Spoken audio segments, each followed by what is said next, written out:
Dinner എനിക്ക് വളരെ സ്പെഷ്യലാണ്. നല്ല നാടൻ ചോറും ഞണ്ട് റോസ്റ്റും.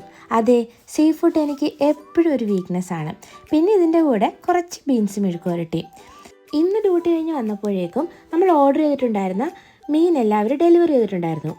ആദ്യം തന്നെ അതിലെ ഞണ്ട് കുട്ടന്മാരെ എടുത്ത് ഉപ്പും മഞ്ഞൾപ്പൊടിയും കൂടെ ചേർത്ത് വേവിച്ച് വെച്ചു. ഇനി കാര്യങ്ങൾ വളരെ എളുപ്പമായി. ഒരു പാത്രത്തിലേക്ക് വെളിച്ചെണ്ണ ഒഴിച്ച് ഇഞ്ചിയും വെളുത്തുള്ളിയും കൂടെ ചേർത്ത് വഴറ്റി അതിലേക്ക് 3 സവാളയും 1 തക്കാളിയും ചേർത്ത് നല്ലതുപോലെ വഴറ്റിയെടുക്കുക. പൊടികളായിട്ട് 1/4 ടീസ്പൂൺ മഞ്ഞൾപ്പൊടി, 1 ടേബിൾ സ്പൂൺ മല്ലിപ്പൊടി, ആവശ്യത്തിന് ഉപ്പ്, 1 ടേബിൾ സ്പൂൺ മുളക് പൊടി, 1 ടീസ്പൂൺ കുരുമുളക് പൊടി, 1/4 ടീസ്പൂൺ ഗരം മസാല.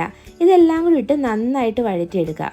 ഇനി കുറച്ച് ചൂടുവെള്ളം കൂടി ഒഴിച്ച് നല്ലതായിട്ടൊന്ന് മിക്സ് ചെയ്തതിന് ശേഷം നമ്മൾ വേവിച്ച് വെച്ചിരിക്കുന്ന ഞണ്ട് അതിലേക്കിട്ട് ഒരു 5 മിനിറ്റ് ചെറിയ തീയിൽ ആവി കയറ്റുക. അടിപൊളി ഞണ്ട് റോസ്റ്റ് റെഡി.